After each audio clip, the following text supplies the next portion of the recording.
in the deepest hour of the night, when the hearth fires of the longhouse have guttered low, and even the restless winds of the fjords seem to hold their breath, a lone figure moves beneath the towering pines. The forest is a cathedral of shadows, ancient spruce and birch crowd together, their branches laced with frost. Somewhere far off, a wolf lifts its mournful voice to the half-hidden moon. Wrapped in a heavy cloak of dark wool, lined with the fur of a black fox, a woman kneels on a circle of packed snow. Her name is lost to the centuries, but tonight she is called Völva, the seeress, the witch woman who walks the narrow bridge between Midgard, the realm of the living, and the lands that lie beyond.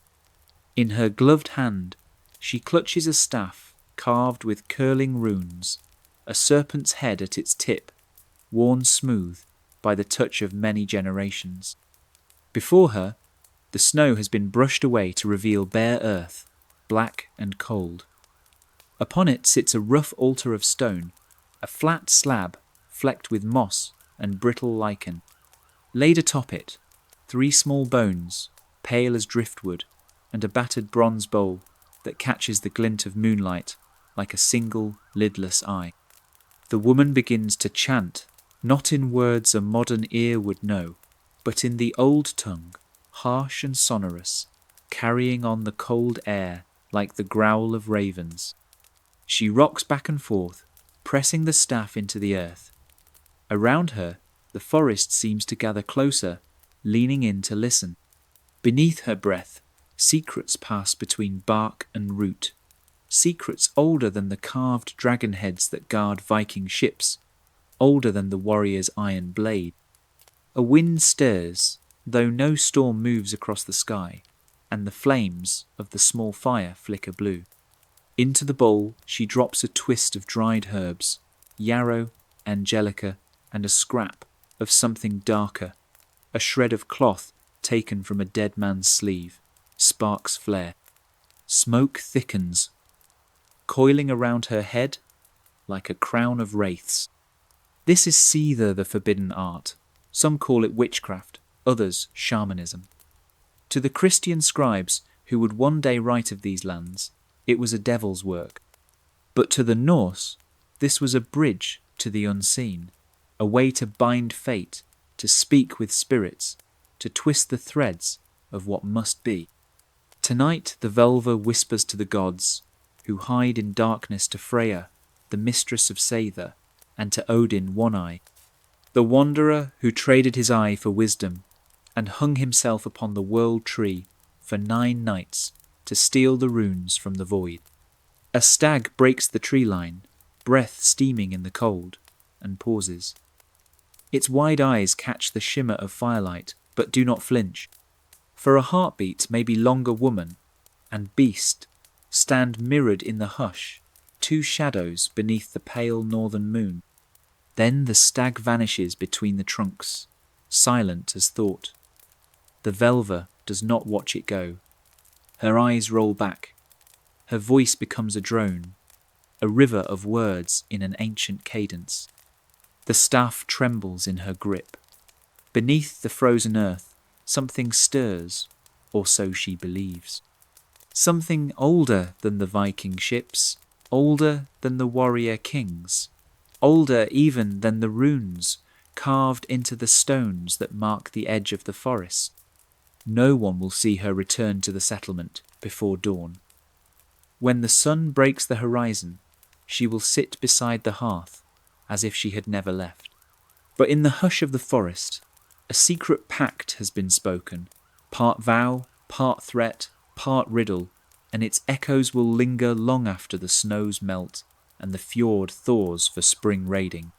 A whisper in the dark, a promise made by firelight, the beginning of a story that will bind blood, fear, and faith for 1,000 years and leave behind questions that no historian has yet answered.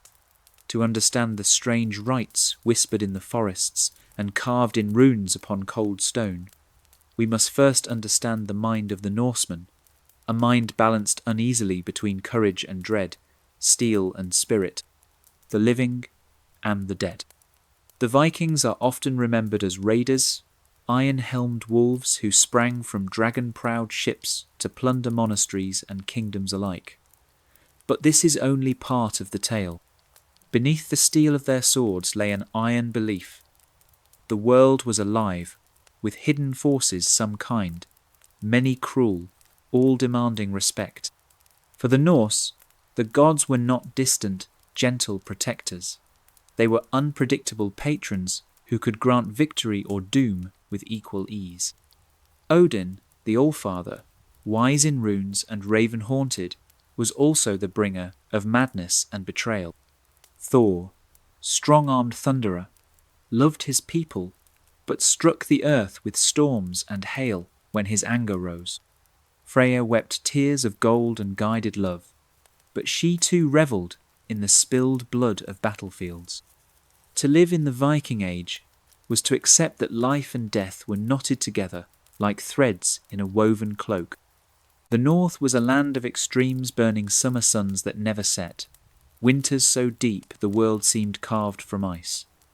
Crops could fail overnight, storms could smash ships to splinters. A careless word or a broken oath could summon ruin from invisible realms. Every farmstead, from Denmark's rolling fields to Norway's jagged fjords, stood at the edge of mystery. In the longhouses, warriors sharpened their blades beside hearth fires, where old women murmured charms to protect newborns from wandering spirits. Iron weapons hung beside herbs tied in bundles, sage for cleansing, yarrow for binding wounds and binding fate alike. The line between the seen and unseen was thin, so thin that the dead could slip through it if not properly honoured. Spirits of ancestors lingered in burial mounds, and every stone circle, every standing tree marked a crossing place. If a man built his house on the wrong plot, he risked more than poor soil he might offend the landvatir, the land spirits, and find his cattle sick and his children wasting away. Fear and reverence were daily companions. Even the mightiest Viking warlord, who laughed at death on the battlefield, would bow his head in the presence of the Völva or stand silent at the holy grove. To mock the hidden powers was to invite disaster, and the sagas are full of men who learned that lesson too late. It is said that before setting sail, crews gathered at the water's edge to pour ale or animal blood into the waves, a gift to Aegir, the sea giant, in hopes he would calm his deep halls and not swallow their ships. Before harvest, farmers laid offerings in the furrows for Freya, the god of fertility and good weather. When a child was born, a simple knife was placed beneath its cradle iron to ward off spirits that might snatch away a fragile new soul. These small acts, repeated generation after generation, formed an invisible shield against a world that could turn hostile without warning. But some rituals were far from gentle. To please the gods or bend fate, the Vikings turned to blood, bone and secrets whispered in the dark rites that made even other Norsemen shiver, and that puzzle us still. Fear was not a flaw in the Viking soul. It was a tool, a way to understand and survive in a harsh world. And ritual was the language they used to speak with powers that might otherwise crush them, like ants beneath a frost giant's heel. In the next light of our tale, we shall stand before the stones of sacrifice and see how the Vikings fed the old gods with blood to buy another season of sun, rain, and mercy. In the frost-hardened heart of the Viking world, survival was never guaranteed. The sun might withhold its warmth. The seas could claim a whole fleet in a single storm. Livestock could sicken and die overnight, taking with them a family's hope for winter food and spring seed. Against these relentless forces, the Vikings had few weapons, but among the oldest was blood. The word for sacrifice in the old tongue was blót, a simple word, sharp on the tongue, like the cut of a blade across a living throat. The blót was more than ritual. It was an ancient contract, an offering of life to secure life in return. Give the gods their due, a goat, a bull, a stallion, and they might grant good harvests, calm seas, victory in battle. When the Icelandic historian Snorri Sturluson wrote of the old ways centuries later, he described grand gatherings at Uppsala in Sweden, where every 9 years the greatest sacrifice was held. There, amid the thick sacred grove and towering wooden temple, crowds gathered from far and wide, farmers, chieftains, traders, warriors, hardened by foreign raids. All came to pay tribute to Odin, Thor, Freyr, and the rest of the hungry gods. Witnesses from Christian Europe recoiled at these rites. The German monk Adam of Bremen, writing in the 11th century, described how horses and cattle, and sometimes men, were led beneath the trees of Uppsala. There they were slain, their blood splashed on carved idols, on the walls of the temple, and upon the worshippers themselves. High in the branches, the bodies were hung like grim trophies, 9 animals, 9 men, echoing the sacrifice of Odin, who hung himself from the world tree for 9 nights to gain the secret of the runes. But not every blot was so grand. On lonely farms, families gathered beside stone altars near ancient burial mounds. Here, by torchlight, a prized ram might be tethered, its fleece glistening in the cold moonlight. The eldest among them, perhaps the farm's matriarch, perhaps a local Gothi priest, would recite words older than memory. Then a single swift cut, the blood caught in a wooden bowl, warm steam rising into the night air.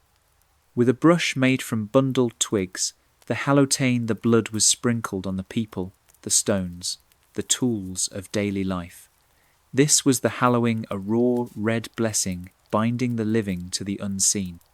The flesh was then cooked over open fires, the sacred meal shared by all present. To eat the sacrifice was to bind the community together, human and divine, sharing one table. Such scenes played out in every corner of the Norse world. On the Orkney Islands, wind-scoured and salt-burnt, farmers made small offerings of blood and beer to sea gods. On Greenland's icy edges, settlers clung to the old ways, whispering prayers to Freyr for warmth and game. In the fjords of Norway, the great chieftains built their power not only on sword and silver, but on their ability to host these sacrifices, feasts that bound their followers to them as surely as any blade. Yet the blot was more than a plea for favour. It was an exchange, a mark of respect. The gods were not to be commanded, only bargained with. Fail to make the offering, fail to show gratitude, and the gods could turn cruel, the fields would wither, storms would batter the longships back to shore, disease would slip through the door at night. When Christianity came north, it came first for the blood. Kings who converted outlawed the blot, tore down the old altars, and built churches on the sacred sites. Yet echoes of the sacrifice lingered. In secret groves and mountain hollows, the faithful clung to the old rites long after priests declared them dead. Some say that even centuries later, in remote valleys of Iceland and Sweden, offerings of ale and livestock still vanished into the woods under the long shadow of winter. Today, the stones remain mossy, weathered, half buried under forest duff. Beside them, archaeologists find bones, horses, cattle, pigs, and, sometimes, the unsettling bones of men and children. The stains of old blood may have faded, but the questions remain. What promises did they make beneath those trees? What did they fear so deeply that only blood could keep it at bay? In the next turning of our saga, we will step beyond the sacrifice and into the hidden places, the sacred groves, where Vikings gathered to speak with the unseen, and where even kings stepped softly, wary of what listened in the shadows. Long before the stone churches rose over Scandinavia's hills and harbours, there were older temples, temples without walls, built of branch and root and wind-whispered secrets. To the Vikings and their ancestors, the forest was not merely timber to fell or game to hunt. It was a living boundary between the world they could see and the realms they could not. They called them Herga or Lunda, sacred groves, where the spirits of the land dwelled.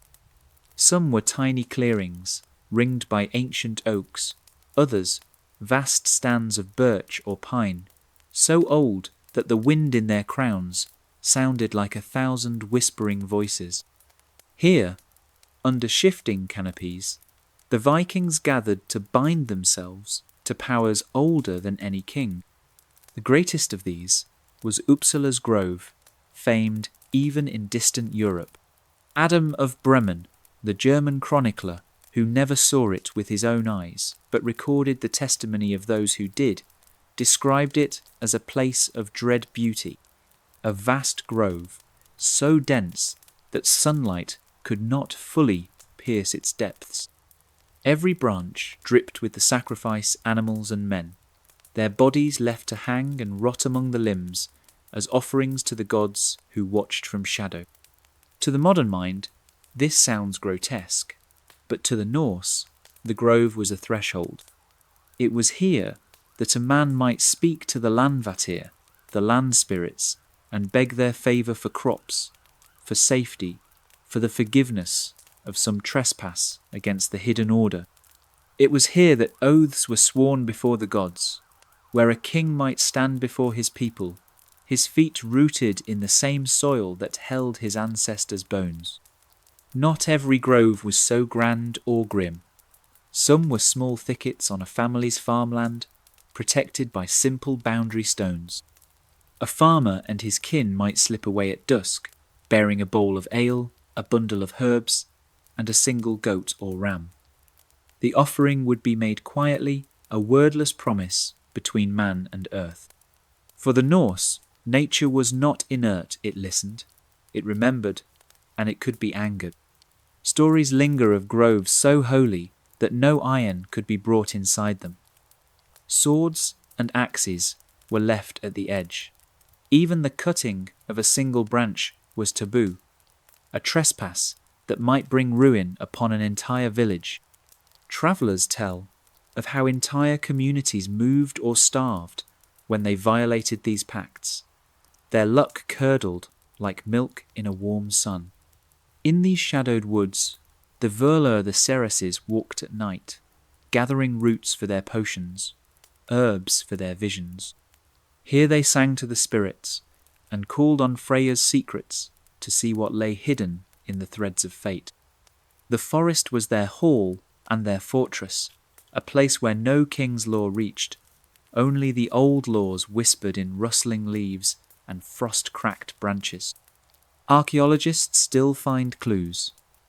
The remnants of ring-shaped stone altars buried under layers of moss, strange postholes where wooden idols once stood, bones of sacrificed animals scattered like relics in the forest floor. Each discovery raises more questions than it answers. Who worshipped here? What did they ask for? And what price did they pay in return? Even today, echoes remain. In parts of Sweden and Norway, farmers once warned their children not to shout or whistle in certain groves, lest they wake something best left sleeping. In Iceland, tales of the Huldufolk hidden people recall the old belief that unseen spirits still linger in mossy rocks and ancient trees, listening to human folly and punishing disrespect. For the Vikings, these groves were not a curiosity. They were sacred ground, vital to the cycle of life and death, a place where a man might stand humbled beneath ancient boughs and know for a moment how small he truly was in the endless wild tangle of gods, spirits, and ancestors. In the next hush of our tale, we stand beneath those same trees, but see them transformed into gallows, for in the ritual of the Nine, it was not enough to spill blood on the stones. Sometimes the gods demanded that the sacrifice hang suspended between earth and sky, like Odin himself, forever seeking secrets that might never be revealed. To stand in a sacred grove at dawn, when the frost clings to the low branches and the first pale light drifts through the mist, is to feel the breath of something ancient on the back of your neck. It is here, in this hush between heartbeat and birdsong, that the most unsettling of Viking rites once unfolded: the hanging sacrifice, the ritual of the 9. For the Norse, the number 9 was more than a simple count. It was a sacred pattern, a riddle embedded deep in their myths. 9 nights Odin hung himself from Yggdrasil, the world tree, pierced by his own spear, seeking the runes that held the secrets of fate. 9 realms spun upon the great ashes branches: Asgard, Midgard, Helheim, and the shadowy worlds in between. 9 was a promise of power and a warning of its price. The sagas speak in fragments, and the Christian scribes who later recorded these rites did so with horror and half-truths. Yet from the scraps, we glimpse a chilling scene. At Uppsala's great temple, every 9 years, a sacrifice so grand and dreadful was made that its memory echoes still in the black soil beneath Sweden's ancient oaks. Adam of Bremen, writing in the 11th century, described how the kings and priests gathered men and beasts alike, horses, cattle, dogs, and, at the ritual's fearful height, 9 human lives. These chosen victims, slaves, war captives, criminals, or perhaps even willing volunteers, were led beneath the sacred trees.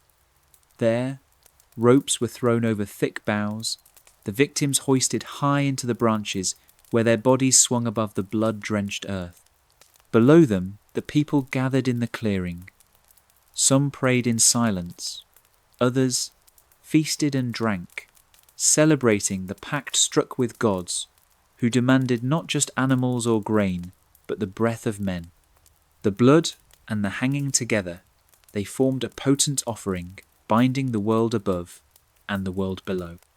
For to hang was to echo Odin's own sacrifice, that shamanic ordeal, where the god wounded himself, starved himself, and dangled in the wind to pluck the runes from the void. Those who hung in the grove became more than offerings, they were keys. Their suffering unlocked the favour of gods, their death a gate that let prayers slip through the skin of the world. To the modern mind, this seems monstrous, and perhaps it was. But to the Vikings, it was bound in a logic as cold and sharp as the northern wind. Life was harsh, the world full of hidden dangers. If the crops failed, children starved. If storms raged, ships vanished beneath black waves. Better, they believed, to pay the gods in chosen lives than lose all to chaos and neglect. Not all hangings were so grand or public. In lonely forests, far from Uppsala's crowded festival, a chieftain might hang a single captive from a tree at dawn before a raid, a promise to Odin for victory and safe return. In the sagas of the Yngling kings, it is said that Odin himself demanded such deaths that the wise ruler would sometimes sacrifice his own warriors to bind their strength to his cause beyond the grave. Archaeologists find echoes of these rites in the strangest places: ancient gallows, mounds ringed with stones, bones with ligature marks buried at the foot of sacred trees, traces of iron chains rusted into peat bogs. Some argue these are criminal executions, but others see the ritual beneath the punishment, the echo of Odin's sacrifice, paid out in blood and rope, and the shiver of wind through leafless branches. Long after the last priests of the old gods were gone, the stories lingered. In secret groves, in whispers around hearth fires, the tales of the hanging men flickered like embers that refused to die out. Even centuries later, in dark folk legends, the forest could still be a place where the unwary might find themselves strung up in the branches, caught between the worlds like Odin, seeking knowledge that came at the cost of breath. Next, we leave the cold hush of the forest and step aboard the dragon-prowed ships that bore the dead across the sea, for when the Vikings laid a warrior in his longship, they built not just a grave, but a ritual vessel to sail him into the next life and seal him there, forever adrift between wind and wave. In the lands of the Vikings, death was never just an ending. It was a departure, a voyage as perilous and mysterious as any raid across storm-bitten seas. And so, when a chieftain, a warrior, or a woman of power passed from this life, the Norse did not bury them in the earth alone. They built them a vessel to carry them beyond the horizon of the known world, a ship for the dead to sail the hidden waters of the afterlife. No image is more enduring than that of the Viking ship burial.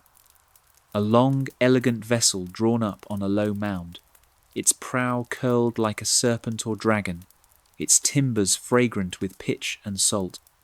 Here, upon this final bed of oak, the dead were laid out in their finest wool and fur, weapons at their side, dogs or horses sacrificed to run with them in the world to come. Consider the Oseberg ship unearthed from a burial mound in Norway in 1904, a grave so rich and strange that it still puzzles historians today. Inside the carved longship lay two women, one old, one younger, their identities lost to time. They were surrounded by treasures, finely woven tapestries, sleds gilded with iron fittings, carved animal, headposts of fierce snarling beauty, food, tools, clothes, all the necessities for a voyage, not across cold fjords, but through the realms of the dead. Why a ship? Because for the Norse, the sea was the great road, the watery path that bound all lands together. They were born to it, shaped by its storms and bounty. It was the sea that gave them trade, conquest, exile, and fame. And so, when they faced the unknowable, they turned to what they trusted most, the ship as ritual portal, the vessel that would breach the veil. Sometimes these ships were set afloat, lit with flame, and pushed out into the dark water, a burning beacon to guide the soul through the mist. Sometimes they were hauled ashore, buried under a mound of turf and stone. There, sealed in earth, yet still a ship in every detail, they lay as frozen voyages waiting to sail again when the call of the gods summoned them from sleep.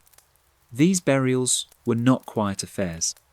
Witnesses describe the fierce ceremony, the drinking of ale, the slaughter of animals, sometimes of slaves or servants, whose spirits would serve the dead in the halls of the afterlife.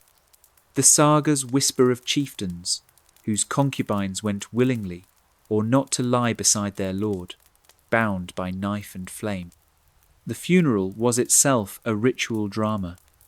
The mourners gathered to feast, to boast of the dead one's deeds, to swear oaths by the prow. Sometimes the body was raised high for all to see, displayed in armour or in flowing robes, surrounded by offerings of gold and silver, drinking horns, and runic charms. Then came the sealing. Earth covered the hull, layer by layer, until only the mound remained a new hill where none had been before, its rounded back a silent marker of the soul's departure. These mounds dotted the northern landscape beacons for the living and the dead alike. Archaeologists dig into these mounds and find not only splintered wood and rusted iron, but clues to an entire world view. They find seeds and grains, proof that the dead were given food for the journey.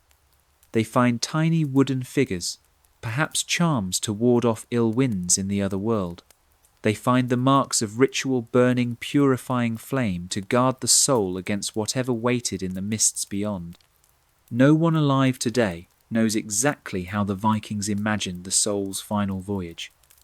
Did it sail toward Valhalla, that roaring hall where warriors feasted and fought each day until Ragnarok? Or did it drift to Helheim, the cold realm of the dead ruled by Hel, half beautiful maiden, half rotting corpse? Perhaps the ship itself was the answer, a symbol of freedom, a promise that even in death, no chain of earth or stone could hold a Viking still. And so the mounds remain, silent ships beneath the turf, their sails forever furled. They remind us that, for the Norse, ritual was not just sacrifice or prayer. It was craft, wood, iron, song, and smoke. It was the art of binding the living and the dead in a voyage that never truly ends. Next, we shall stand at the edge of sanity and steel, where warriors howled and foamed at the mouth, eyes wide with visions the realm of the berserker's madness, where mushrooms and fury made men into beasts who could not be killed by iron alone. Picture a battlefield at dawn, a rolling meadow half shrouded in mist, dew soaking the boots of warriors gathered behind round shields rimmed with iron.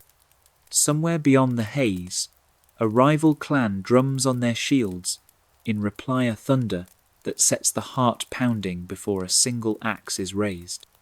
And then, from the Viking line, there erupts a sound so primal that it shreds courage like cloth in a wolf's jaws, the howl of the berserkers. They come bare-chested, or clad in the pelts of bears and wolves. Some wear nothing but smears of ash and the marks of old scars. Their eyes are wide, their breath fogs the morning air, as they beat their shields with weapons so massive that ordinary men would tire to lift them twice. In the sagas, they are called berserkir, bear shirts, or ulfadnar, wolf coats. They were no ordinary warriors.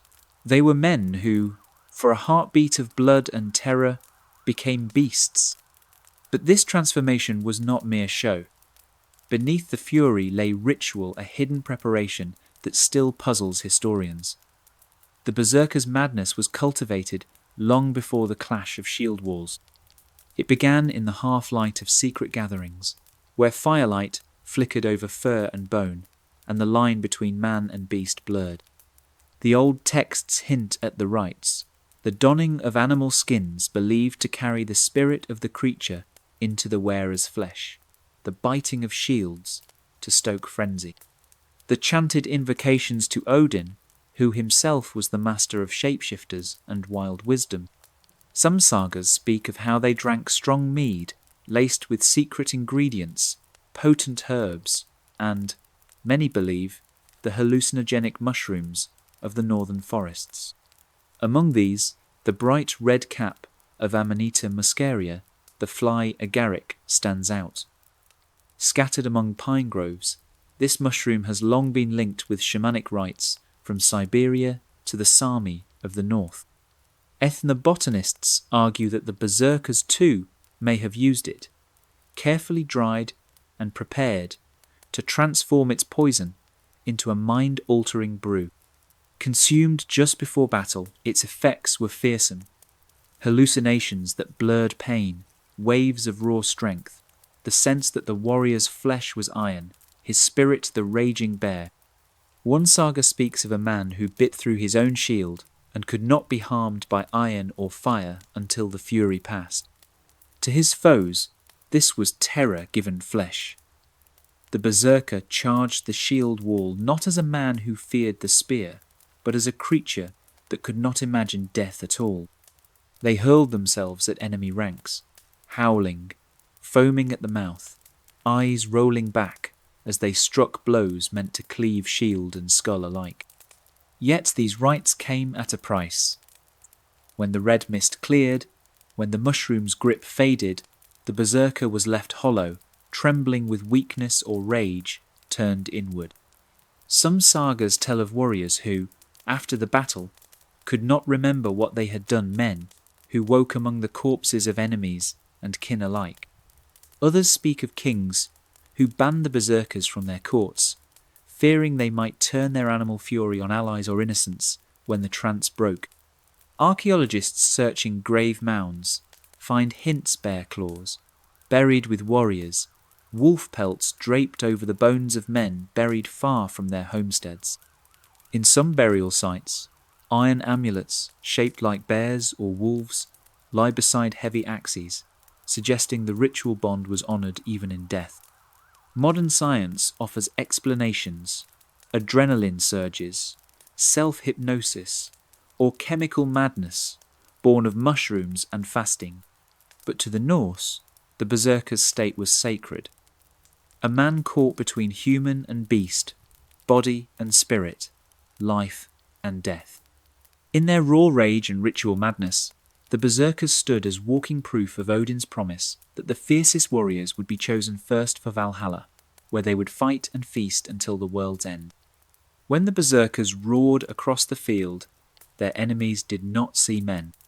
They saw the old fears given flesh, the beast that stalked the nightwoods, the shapeshifter who slipped between skins, the fury of the north itself made manifest. In the next shadow of our tale, we leave the field of battle for a quieter but no less potent magic. The runes carved in bone and stone, fed with blood and breath, speaking secrets that still defy the scholar's pen. When a Viking carved runes, he did not simply scratch marks into wood or stone. He opened a whispering door. To write was to wield a power older than steel, older even than the gods, as they were worshipped in the longhouses and groves.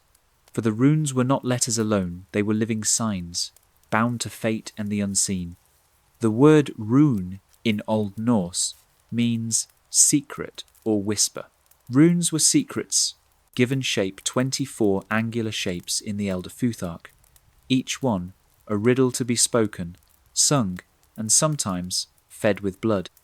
For the Vikings, runes were carved into sword hilts, amulets, standing stones, the ribs of ships, and the posts of doorways. They bound protection, victory, love, or vengeance into the object that bore them.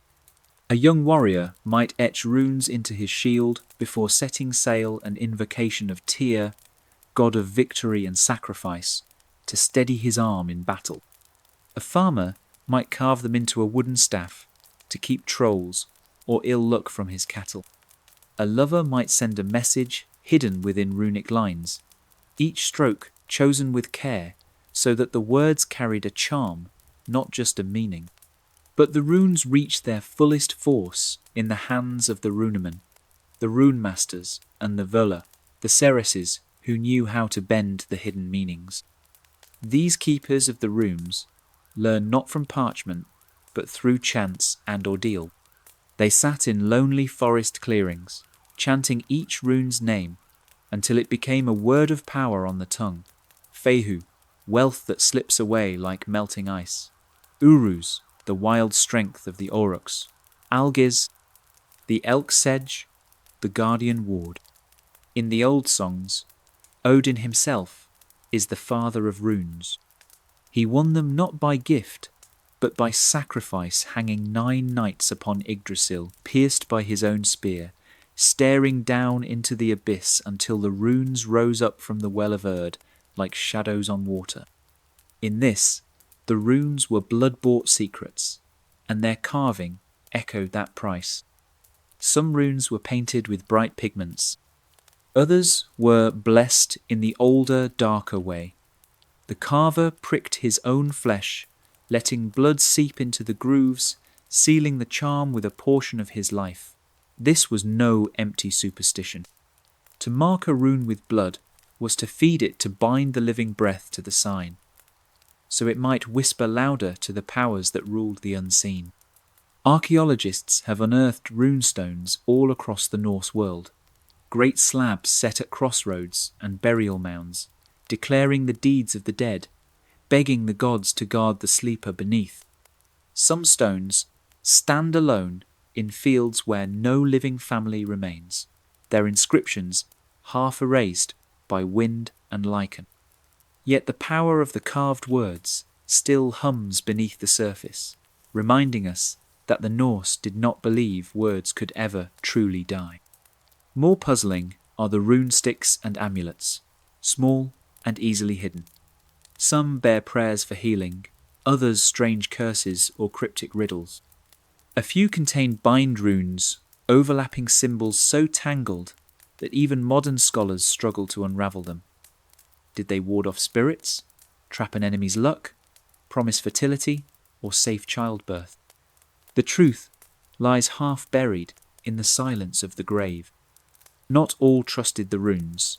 In the Volsunga saga, a careless rune carver uses the signs wrongly, nearly killing a woman he meant to heal. The message was clear. The runes are not toys. They are living tools, and to wield them without respect was to court ruin. Even today, the runes survive as both puzzle and symbol, carved into gravestones, worn as pendants, inked into skin. But the rituals that once fed them, the chants, the blood, the whispered spells in midnight groves, have faded into the dark, leaving us with scratched stones and 1,000 unanswered questions. Next, we step deeper into that darkness, into the trance songs of the Völva, the witch's trance, where women wrapped in furs and secrets called down visions that bent the course of clans and kings alike. In the hush between the hearth's last embers and the first pale light of dawn, a strange gathering takes shape on a lonely hill. Figures wrapped in wool cloaks stand in a circle, breath ghosting in the frost-thick air. At their centre sits a woman on a high carved chair, her eyes half closed, lips moving in a chant, older than any king's crown. She is the Völva, the staff carrier, the seirr, the witch whose power both terrifies and binds her people. Hers is the art of seiðr, the shamanic trance that slips the mind from the world of hearth and farmstead and sends it wandering down the hidden paths where spirits wait and fate's threads are tangled. The word seiðr has no perfect echo in modern tongues.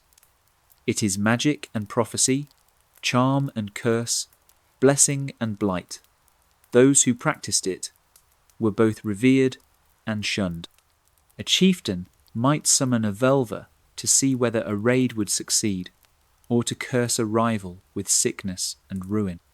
Yet the same chieftain's warriors might mutter darkly behind her back, calling her dangerous, unclean, a stirrer of storms and ghosts. In the sagas, the Völva appear like drifting shadows, a silver-brooched woman trudging from farm to farm in winter, offering her sight for food and shelter. An old witch summoned to the king's hall to speak of coming war.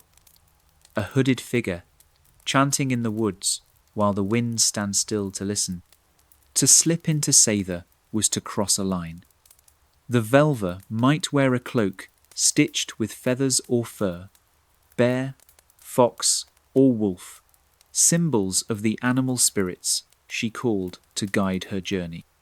At her feet, a drum might sound, a steady, bone-deep rhythm that turned the circle of followers into a living boundary between this world and what lies beneath.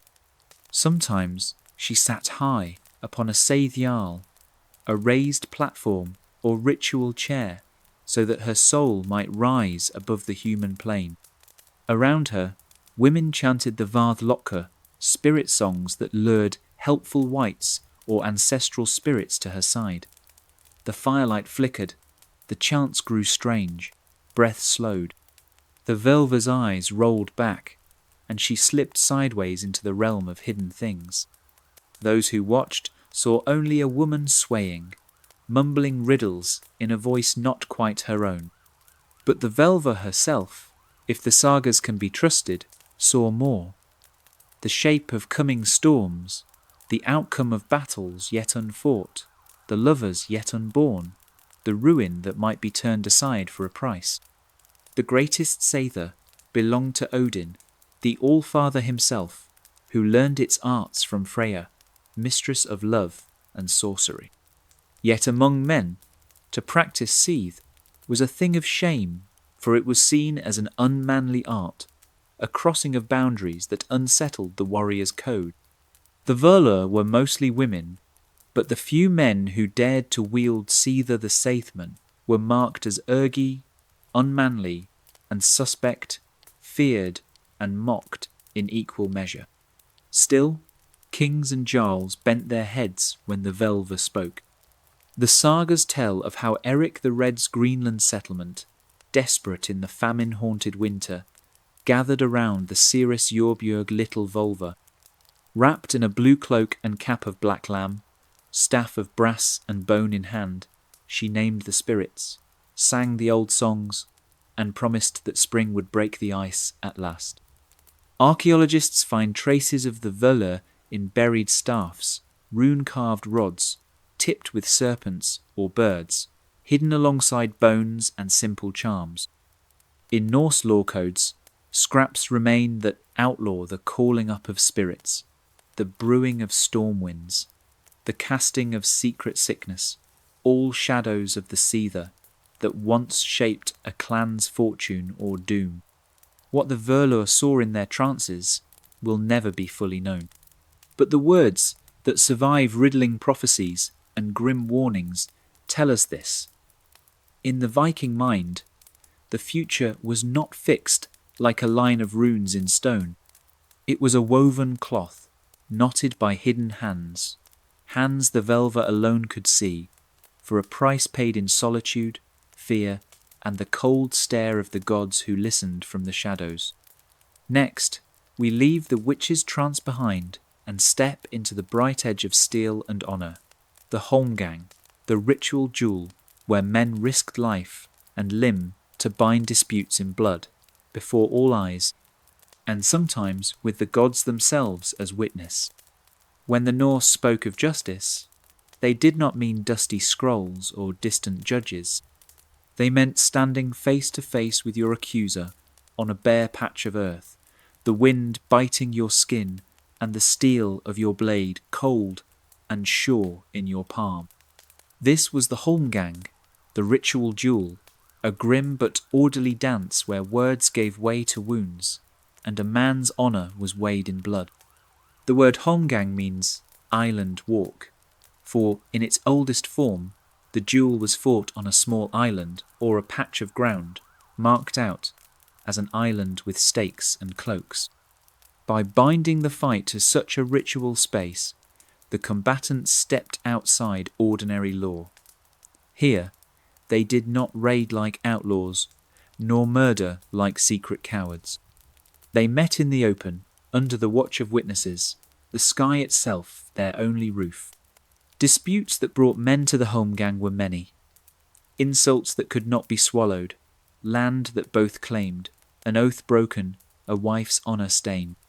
Sometimes silver could not mend what had been done. Only steel could set the balance right. Two men would agree to terms or be forced to agree if the insult was grave enough. They met at dawn or dusk.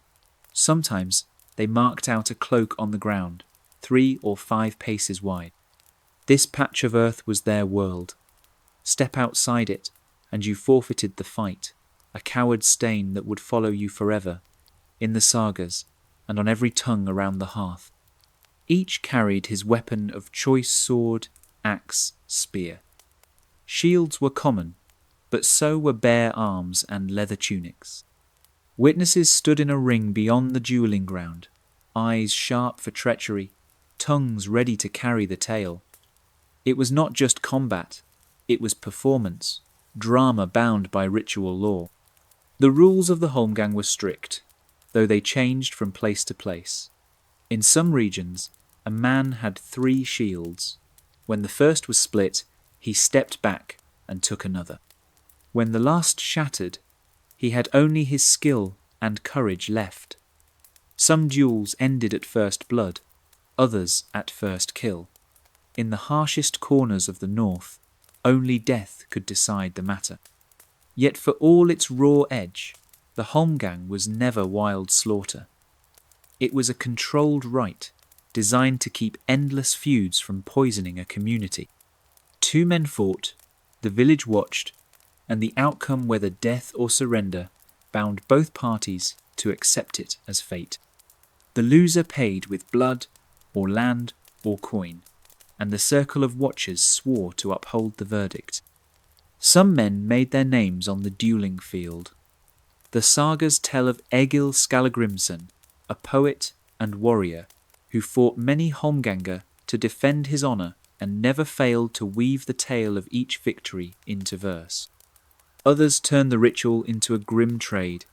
In Iceland, a few hardened warriors made their living challenging rich men to duels over petty insults, forcing them to pay heavy settlements rather than risk steel. This abuse grew so common that, by the 11th century, the holmgang was outlawed in many places, replaced by Christian courts and the king's justice. Yet even then, the echoes of the duel lingered. For the Norse mind, the right to fight for one's word was bound to their deepest sense of self. A man who would not stand for his honour was no man at all, a shadow without name or worth. Archaeologists have found little that remains of these ritual duels, a patch of flattened earth here, an old saga's lines there. But stand on a lonely island in a northern fjord, feel the wind that stings your face, and you can almost hear it, the hush of a watching crowd, the ring of steel on steel, the final grunt as blade meets flesh and honour finds its proof in blood. Next, we step from the field of single combat into the warmth of the longhouse, where unions were blessed not only with rings and feasts, but with hidden rites that bound two souls and the future of clans in the eyes of gods who demanded more than just a spoken vow. Inside the thick timber walls of a Viking longhouse, the fire's glow danced on carved beams and fur-draped benches. In the smoky warmth, families gathered not only to feast, but to seal the most important pacts of their world marriages that tied kin to kin, farm to farm, clan to clan.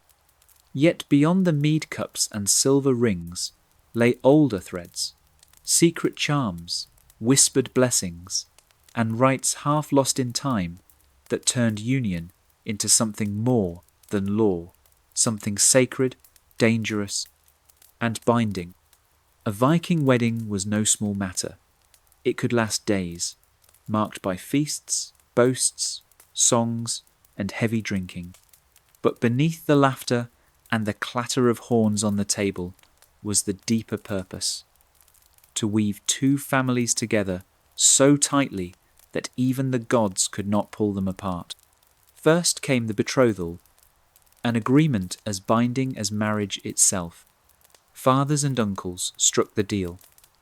Dowry for the bride, gifts for the groom's kin, promises sworn on the family's honour, and sometimes on an oath ring, an iron or silver band kept in the chieftain's hall, sacred to Thor or Freyr.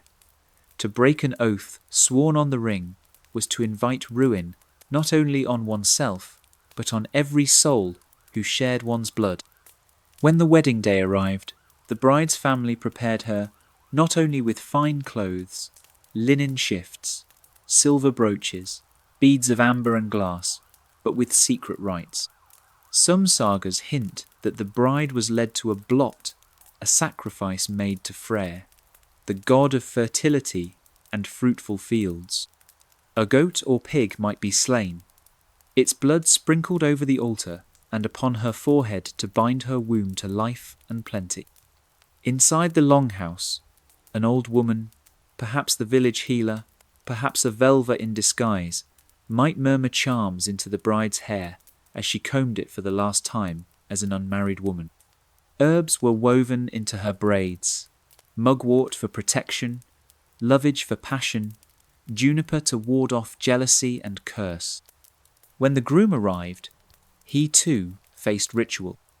In some regions, he placed his hand on Thor's hammer, or a hammer was symbolically laid in the bride's lap, recalling the myth of the thunder god who blessed unions with strength and seed. This simple gesture carried an old power, an invocation that the marriage bed would bring strong sons and wise daughters to carry the family's name. The moment when bride and groom joined was itself a rite. Hands bound together by red thread or a woven cord, they circled the hearth fire, witnessed by kin and ancestors alike. Their first drink together, mead sweetened with honey, and herbs sealed the vows in flesh and spirit. Yet the night brought its own secret spells. In the hush after the feasting, when the hall lay still but for the crackle of dying embers, some brides slipped charms beneath their pillow, small runic carvings, a token wrapped in cloth and hidden close.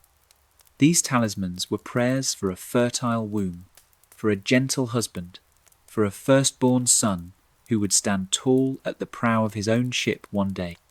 The groom, too, might trust in hidden rites, a scrap of bare fur tucked beneath the mattress to lend him strength, a carved rune laid by the bedpost to keep away spirits that could sour the seed or draw away a child's soul before it quickened in the mother's belly.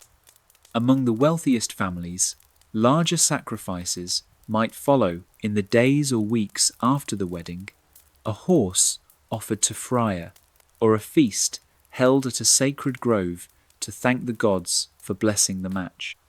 If a marriage proved barren, the couple might return to the same rites, more sacrifices, stronger spells, a journey to consult a distant Völva who could see where the threads were knotted wrong. In all this, the line between faith and fear was thin. To the Norse, marriage was not simply a bond of love or alliance, it was a contract with the unseen, a promise that life would continue against the cold winds and thin soils of the north. Children were the future of a farmstead and the living link to ancestors who watched from the burial mounds. Without them, the clan's story risked fading to silence. Today, the echoes remain, the hammer charms still worn at modern weddings, the old runes traced on invitations as decoration, symbols half remembered but once spoken in whispers when the fire burned low. Next, we follow the Vikings back into the fields and forests, to the harvest rites and weather magic that bound them to the mercy of sun and storm, and to the gods who ruled both with a flick of the unseen hand. Long before the first iron blade bit into foreign soil, before dragon-headed ships cut across grey seas, the Vikings were farmers bound to rhythms older than any saga. Their lives rose and fell with the turning of the seasons, the stubborn soil, the favour of the sun. And so, woven into their raids and boasts were humbler but no less vital rituals, secret rites to charm the earth, soothe the weather, and plead for the mercy of gods, who could starve them as swiftly as they could grant victory in battle. Imagine a Norse farmstead at summer's end, the fields bristling with barley and rye, the smell of hay and smoke drifting on a crisp breeze. It was a moment of fragile triumph. A single storm, a few weeks too soon, could flatten the ripening grain. A sudden frost could rot what had taken months of toil to coax from the stony soil. Against such whims, the Vikings turned to offerings, and old magic small axe repeated generation after generation to bind fate to their favour. Central to these rites was Freyr, the shining god of fertility and fruitful lands. His symbol, the boar, stalked the festivals of harvest time. At blots, villagers slaughtered a boar or bull, its blood sprinkled on the fields, on tools, on the very doorposts of the farmhouse. This was not mere superstition, it was a binding of kin and soil, a promise made to the divine that human toil alone was not enough. On some farms, the first sheaf of grain the corn modder, the grain mother, was cut with solemn care. Women braided it into a figure or bound it with coloured thread, then placed it above the hearth until spring. In its dry stalks, they believed, lingered the spirit of the fields. Keep it warm, feed it bits of bread or ale, and Freya's favour would return with the thaw. Weather, too, was courted with offerings. In the fjords of Norway, where sudden storms could drown a season's trade in a single night, fishermen left small tokens near the shore, carved pieces of driftwood, garlands of flowers, a splash of mead poured into the tide. A goat might be sacrificed to Njord, the sea god, to still the waves, or to grant fair winds when sails snapped and oarsmen strained against contrary currents. The deepest rites unfolded away from prying eyes, at the edges of cultivated land where forest and field met. There, families gathered in hush as the first snow threatened or the spring thaw ran late. An old man or woman, sometimes the household's eldest, sometimes a wandering Völva, muttered charms over coals and seeds, tossing herbs into a brazier, mugwort for protection, vervain for growth, elder for guarding against sudden blight. They sang songs whose words have mostly vanished, but whose echoes survive in folk rhymes about harvest luck and wind calling. Some chants named the winds themselves cold Nordavind, warm Sundenwind, coaxing them to favour the fields, or spare the nets cast into churning seas. And when the harvest was safely gathered, the people thanked the powers in kind. Ale and bread left in the furrows, the final handful of grain scattered on the barn floor for the spirits who watched unseen. Even the cattle were blessed with sprigs of evergreen tied to their horns, a promise that their breath would warm the byre through winter's cruelest nights. These rituals blurred lines between farming, folk magic, and pagan devotion. With the coming of Christianity, priests condemned such rites as heathen folly, yet in lonely valleys and remote villages they endured, hidden behind crosses carved with curious knots or spoken as half-jokes when neighbours gathered at the threshing floor. Archaeologists still find remnants, small clay figures tucked into the corners of old farmhouses, broken boar bones beneath long abandoned hearths, runes scratched into the beams of barns to guard against fire and famine. Each scrap is a whisper of a bargain struck under moonlit skies, a pact between humans and the restless forces that ruled wind and soil. Next, we step away from the fields and return to the tombs, where bones of ancestors were not left to rest in silence, but sometimes dug up, moved, and used in ways that confound historians to this day, relics of kin, bound by bone and fear. The Vikings lived close to their dead. In a world where winter could claim a child before its first word, or a father before his hair turned grey, death was never far from the hearth. Yet it was not only feared, it was woven into daily life. The ancestors did not simply vanish into soil and myth. Sometimes they lingered, and sometimes their bones were brought back into the living world in ways that still puzzle even the keenest scholars of the North. Walk through a Viking Age grave field today, and you see grassy mounds rising from meadows and forest edges. Beneath each rests a story, a warrior laid with his sword, a woman buried with her keys and brooches, a child cradled with small toys or beads. Most were meant to sleep undisturbed, the mound a threshold between worlds, a seal to keep the dead at peace and the living safe from restless spirits. But the soil of Scandinavia tells stranger tales. Archaeologists have unearthed burial sites where bones were removed long after burial, a femur missing here, a skull taken there, entire skeletons, partly emptied, yet the grave carefully resealed. Why? The sagas hint at reasons both practical and eerie. In some cases, these bones became relics of protection tokens of ancestral might.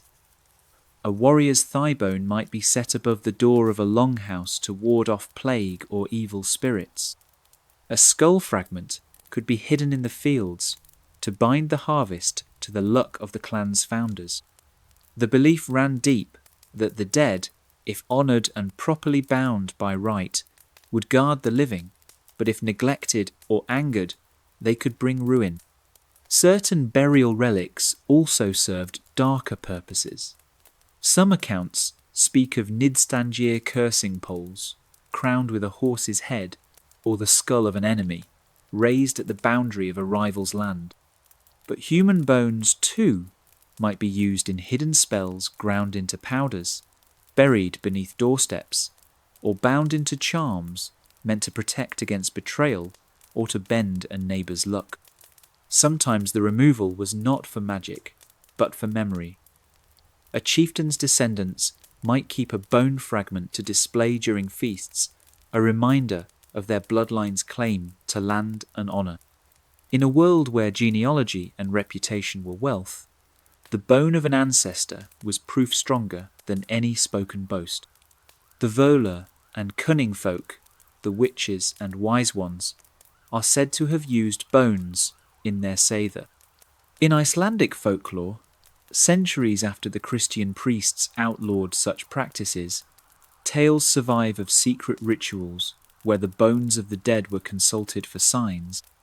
The skull set atop a staff, while incantations rose into the cold night air. Yet these practices were not without dread. To disturb a mound was dangerous work. A vengeful spirit might follow the thief home, souring the cattle, wilting the grain, or whispering madness in dreams. Legends tell of warriors who struck open a rival's grave to steal weapons or treasure, only to find themselves hunted by a ghost that could not be slain by iron or fire. When Christianity spread through the north, priests laboured to end these practices. They built churches atop ancient burial grounds, blessed mounds with holy water, and preached sermons against digging up the dead. But deep in the valleys and forests, the old ways clung like frost in the shadows. Even today, folklore warns against moving certain stones, lest you wake what lies beneath. In our time, the broken burial sites remain, the bones marked with knife cuts or runes that no longer speak their secrets. They remind us that, for the Vikings, the ancestors were not gone, they were never entirely silent. Their bones were vessels of power, tokens of kinship, a link that might bind luck, life, and fear together under one low sod roof. Next, we return to the hall, where oaths were sworn on iron and words became chains, the sacred oath rings and vows that held Viking honour tighter than steel ever could. In the smoky gloom of a Viking chieftain's hall, the weight of a man's word could bend the fate of an entire clan. Here, among carved pillars and flickering torchlight, stood one of the most sacred objects in Norse life. The oath ring, a loop of iron, silver, or gold, cold to the touch, but blazing with invisible power when a man laid his hand upon it. The oath ring seiðr was no ordinary piece of adornment. It lay on the chieftain's high seat or upon the altar of a hof, the temple where the gods were honoured. Before it, men spoke promises that tied them to land, kin, and the gods who listened from the shadows. To swear falsely upon it was to invite ruin not just for the oath-breaker, but for all who shared his blood. When travellers from Christian Europe wrote of these rings, they spoke with grudging awe. In Iceland's Thing, the great open-air assembly of free men, each law-speaker took his place beside the ring, laying his hand upon it to speak the laws aloud, binding words to metal, metal to the unseen realm that watched over mortal honour. The ring itself was more than metal. Some were thick iron hoops wide enough for a man's arm, others slender bands etched with runes. Many were dedicated to Thor, the hammer-wielding guardian of order and oaths. In some halls, the ring rested upon a god's idol, or lay coiled beside the sacred hammer, a double sign that betrayal would draw down divine wrath. In weddings, the oath ring sealed unions as surely as any blessing or charm.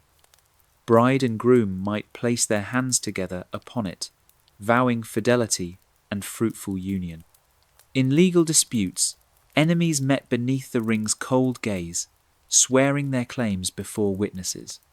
If the words proved false, the penalty could be silver, land, or life. Yet the power of the oath was not always bright. It could bind men to terrible deeds. A warrior might swear vengeance on his father's grave, gripping the ring so tightly that blood welled beneath his fingernails.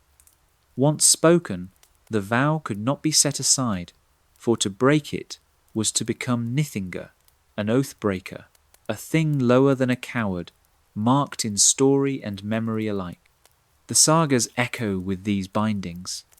Gunnar of Hlitharendi, who swore peace, but broke it with steel. The doomed brothers of the Volsungs, bound by rings and words to a fate soaked in wolf's blood and betrayal.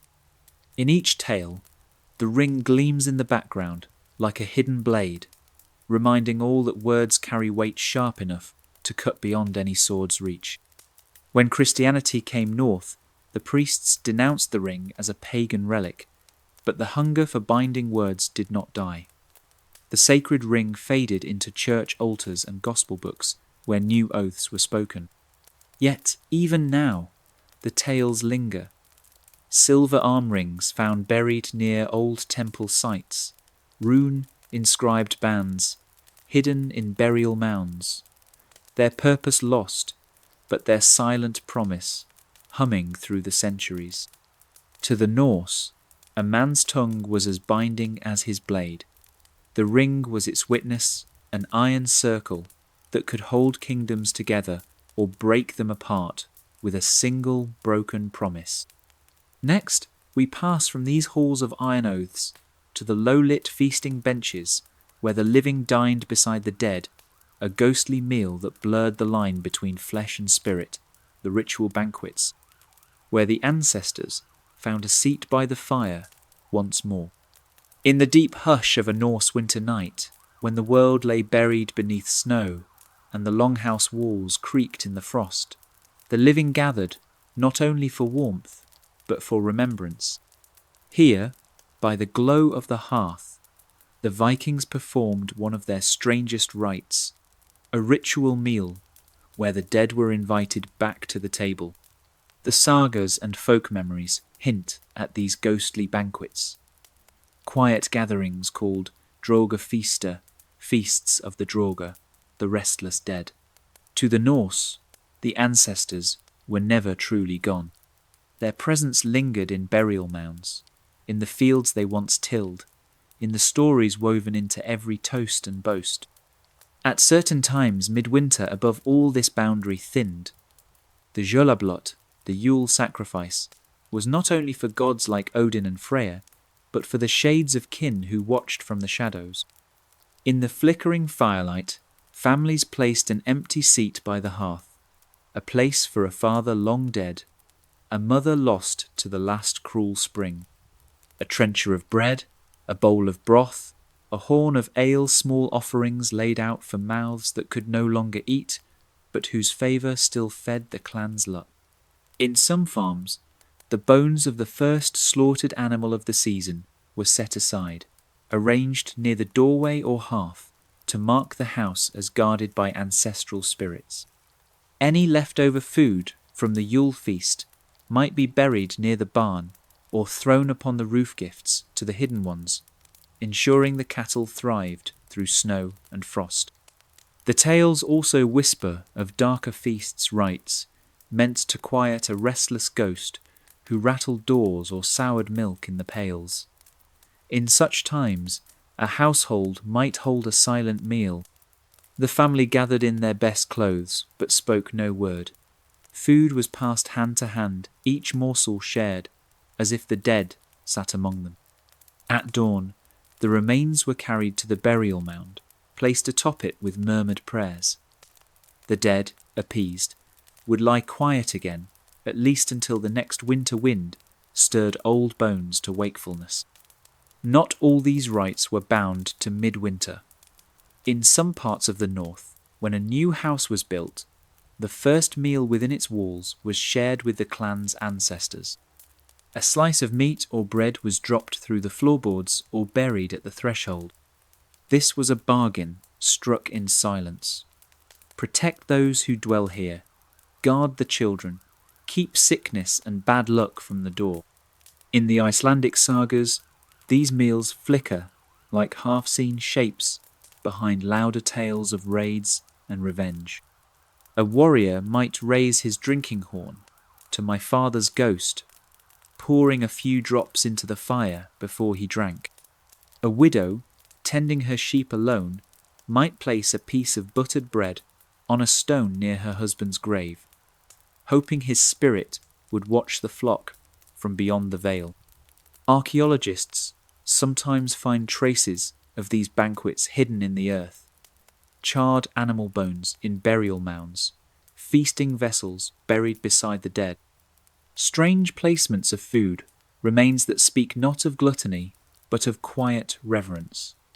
In these scraps lie clues to a truth the Norse took for granted. The living were never alone at their tables. Today, the echo of these rites lingers in stories told at Christmas hearths. The candle left burning in the window, the old place at the table laid for no living soul.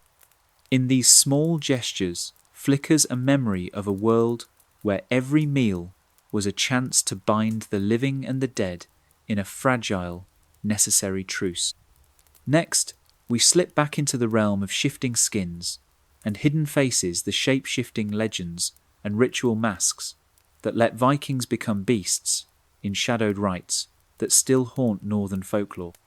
Beneath the roar of the longship and the clash of iron on shield, another Viking world flickered one where men slipped between skins, where masks blurred the line between human and beast, where an ancient hunger for the wild lingered in secret rites that still puzzle historians today. To the Norse mind, shape-shifting was not merely a tale for fireside boasts, it was a shadow truth that haunted the edges of village and forest. The sagas speak of warriors who could hamrama, become skin-strong, men whose rage transformed them into bears or wolves on the battlefield. This power was not only a birthright, but a gift honed by ritual, costume, and trance. The berserkers are the best-known heirs of this practice, warriors who wore bear pelts and fought with a fury that made friend and foe alike shudder. But the Ulfethnar, the wolfcoats, were their kin. Elite fighters who wrapped themselves in wolf hides, teeth, and claws dangling from belts and helms, believing that by donning the pelt they called forth the predator's cunning and relentlessness. Yet beyond the battlefield, shape-shifting crept into hidden corners of ritual life. Archaeologists have found fragments of wooden masks, snarling faces of wolves and boars, buried in bogs and marshes. These were no toys. They were crafted with care, painted with natural dyes, and sometimes bound with iron or antler. Worn by shamans, seeresses, or warriors at secret rites, these masks turned a man's face into something uncanny, neither fully human nor wholly beast. Some accounts tell of Völva who wrapped themselves in cloaks stitched with feathers or fur, slipping into trance under the night sky to speak with spirits through the voice of an owl or fox. They did not claim to become animals in flesh, but in spirit they crossed that boundary, their human soul wearing another skin for a heartbeat of revelation. Village tales hint at midwinter rites, where young warriors tested their courage in masks and furs. In darkness, lit only by fire, they danced and howled in the forest's edge, performing half-remembered invocations to Odin, the god who himself wandered the worlds in many guises, eagle, serpent, wolf. These rites bound man to beast, clan to wilderness, reminding the Norse that civilization was but a fragile shell, forever ringed by the untamed dark. Such masks and skins served practical magic too. Hunters might wear strips of fur and talons when stalking prey, believing they drew on the quarry's strength. Shepherds carved small wooden beast faces to to hang over doorways, guarding the flock with the spirit of the wolf turned protective. To Christian missionaries, these customs were dangerous relics of heathen sorcery, remnants of an older, wilder world, where humans did not stand apart from nature, but knotted themselves into its raw cycles. Church edicts railed against masks worn in secret gatherings, labelling them devil's work, but scraps of these traditions lingered long after the old gods fell silent. Even centuries later, in remote valleys, folk dances and village pageants echoed these older shadows. Men in fur and horned headpieces chasing away winter spirits. Villagers donning masks of bears and wolves to summon luck for the fields. These masked figures became half folk heroes, half fearful memories of a time when to wear the beast's skin was to risk losing oneself to it. Today, those who dig into peat bogs and farm mounds sometimes find the relics, broken antler masks, painted wood warped by centuries, claws stitched to scraps of hide. They are silent testimony that for the Vikings, the boundary between man and beast was not fixed, but ever shifting, a truth enacted in ritual, remembered in whispered stories, and buried beneath the moss until the world was ready to look upon them again. Next, we descend into the deep earth to the ritual of the sealed mound, where the dead were not just buried, but locked away behind runes and taboos, lest something best left sleeping wake once more. In the lands of the Norse, the dead did not always lie quiet. The Vikings knew this well. They feared it, shaped their burial rites around it, and left behind mounds sealed not only with earth, but with whispered spells meant to bind restless spirits inside. To the modern eye, a Viking burial mound is a simple thing, a grassy rise above fields or fjord, marking the place where a chieftain, warrior, or matron sleeps beneath layers of stone and turf. Yet, to the Norse mind, these mounds were never just graves. They were doorways that must be closed, guarded, and, in some cases, locked with more than stone. The sagas tell of the Draugr, the again walker, a corpse that did not rest but rose to haunt the living. Tales of these undead abound. The Draugr who guarded treasure in his mound, striking down the greedy who dared disturb him, the jealous dead who suffocated cattle or whispered nightmares into sleepers' ears. Such beings were not ghosts but flesh, given terrible persistence, bloated, cold, and strong beyond mortal measure. Against this dread, the Norse devised the ritual of the sealed mound. When a powerful figure died, the burial was more than a funeral. It was an act of containment. First came the grave goods weapons, tools, livestock, or even loyal servants, meant to keep the dead content in the world beyond. But contentment was never guaranteed. So the mound itself became a prison and a promise. Stones were laid in careful patterns, runes carved into grave markers or the burial chamber's beams. Some rune stones contain curious warnings. May he who breaks this grave find no peace. In some sites, iron blades or spears are thrust through the dead's chest or bound across the threshold, a crude but potent charm to pin the corpse down, to break its will to rise. Archaeologists at mound sites, like those at Lindholm Høje in Denmark, or the coastal burials at Kaupang in Norway, have found traces of these strange bindings. Stones arranged to press upon the body, large boulders placed at the mound's foot, or iron rods driven through the coffin lid. Such measures speak not only of grief, but of a deep dread, the fear that love or loyalty was not enough to keep the dead from returning with hunger in their eyes. Sometimes, whole mounds were ringed with turf cut from distant sacred sites, the soil itself a living ward. Some scholars believe that certain mounds, were never meant to be reopened, not even for the addition of new family members. To break the seal was to invite ruin. Yet the seals did not always hold. The sagas are filled with grim adventures of men who cracked open these earthen prisons seeking treasure or wisdom buried with the ancient dead.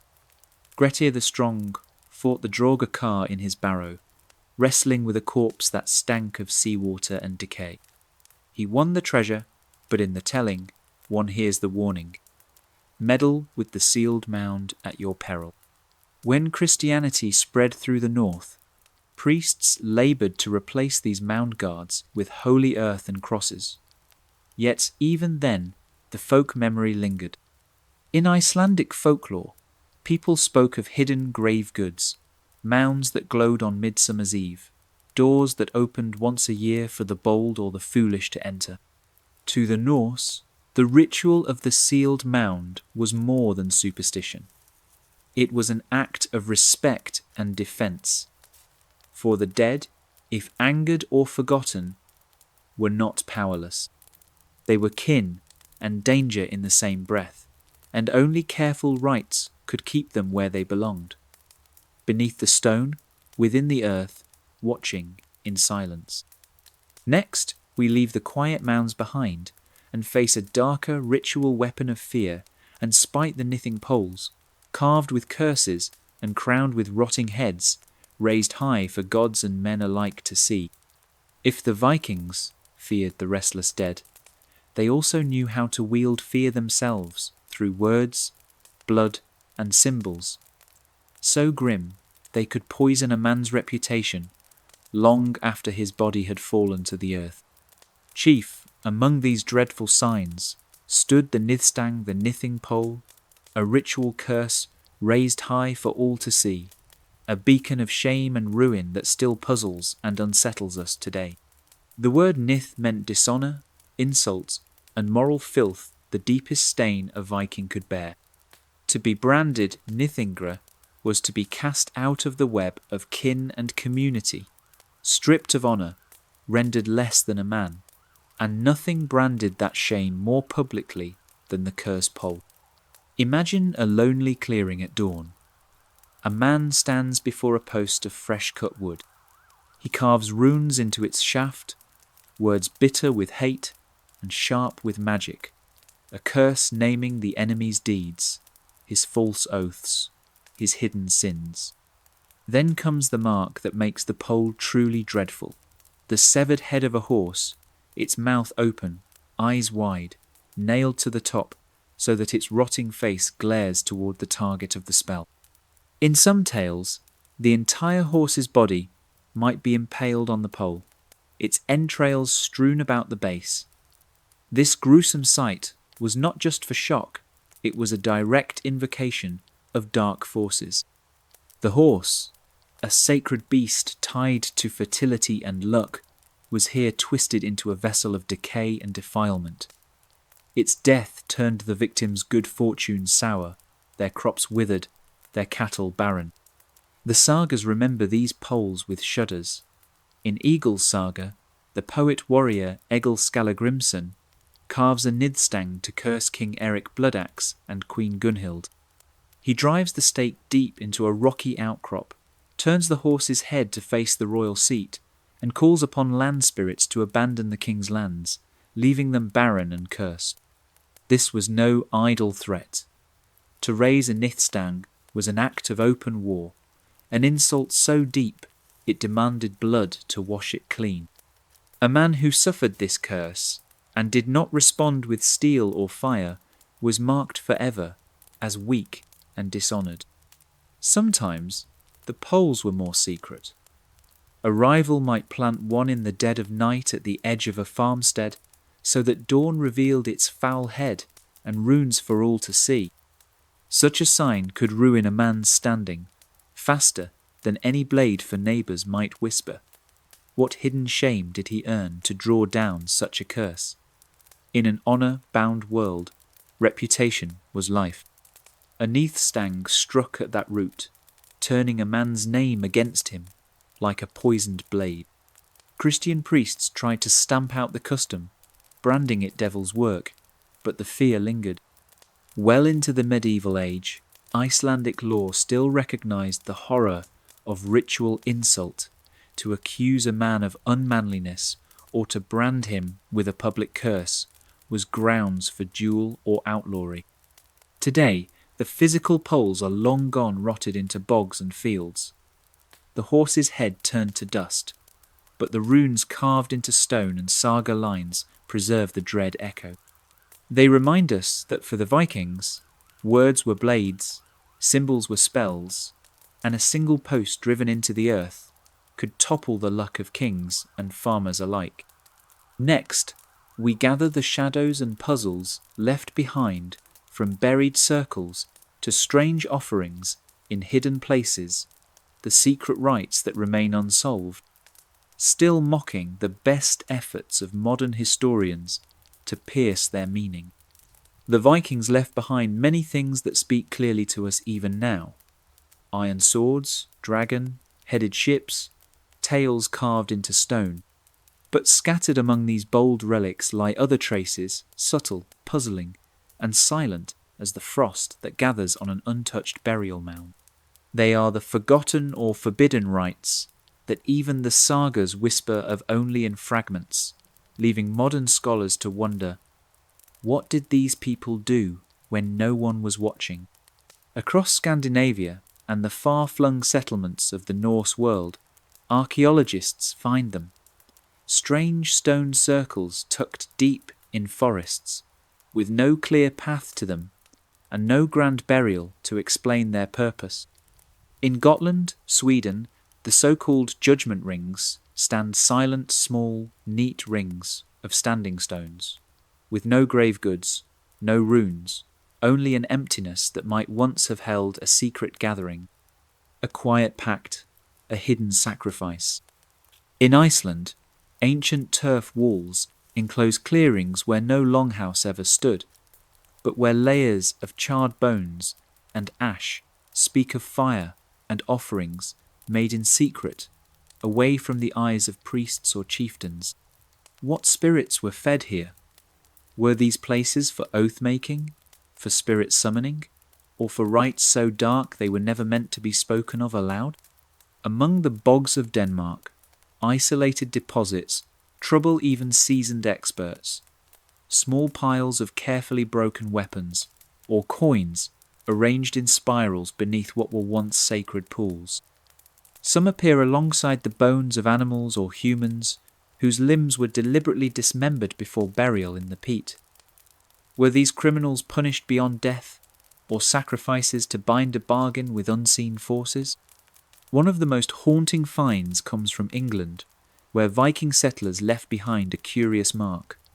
At the site of old farmsteads, archaeologists sometimes find cattle skulls buried beneath thresholds or hearthstones. The custom appears nowhere in the formal saga accounts, yet the pattern repeats too often to be mere chance. Was this a house blessing, a way to keep hungry spirits from crossing the hearth, or a quiet nod to an older faith hidden beneath Christian roofs? Scholars sift these fragments for answers. Odd inscriptions that do not match known runes, bones arranged in patterns no law book mentions.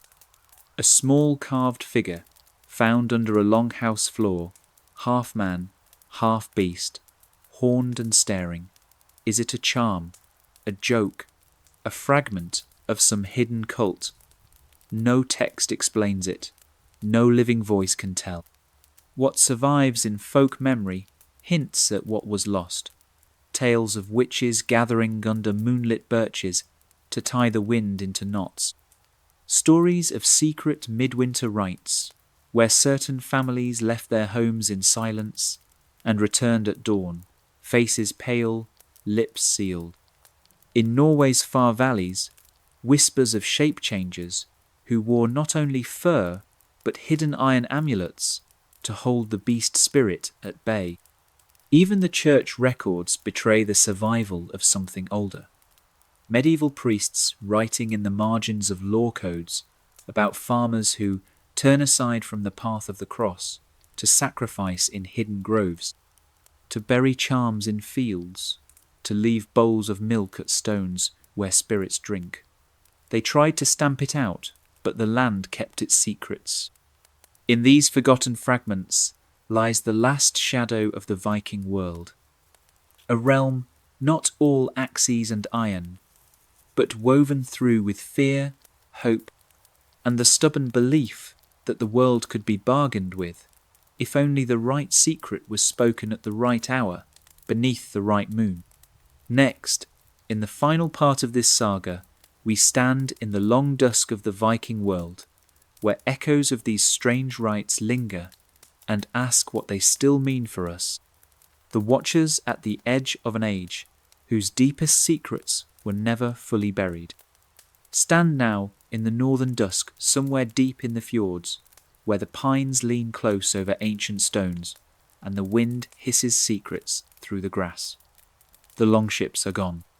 The iron helms rust in earth-dark mounds. The oaths once sworn on silver rings lie silent beneath churchyard crosses. Yet the strange rituals of the Vikings breathe still, like embers hidden beneath ash. Historians dig in frozen fields and drag bog-sodden relics into the light, tracing the lines of runes half lost to lichen and rain. They read sagas written by monks who despised the old ways but preserved their flickering shapes, tales of blood on the stones, voices raised to gods who demanded sacrifice and gave no mercy in return. Yet for all we know, so much is lost. The Völva's chants drifting into the pine dark gone, the runes painted with blood under moonlight gone, the hush of the sacred grove where no iron dared to bite gone. We stand at the edges of these mysteries, peering inward, trying to translate fear and reverence etched into stones that have not felt human hands in 1,000 years. Still, the bones of these rituals linger in surprising places.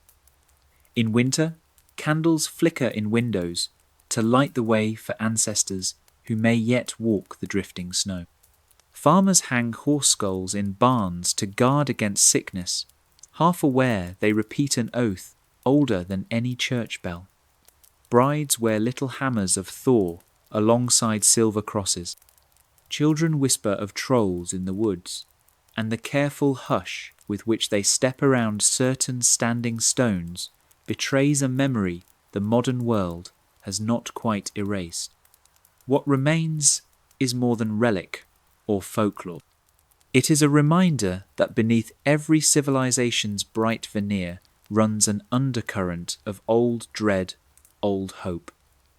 The belief that we might speak to the unseen if only we find the right word, spill the right blood, bury the right bone.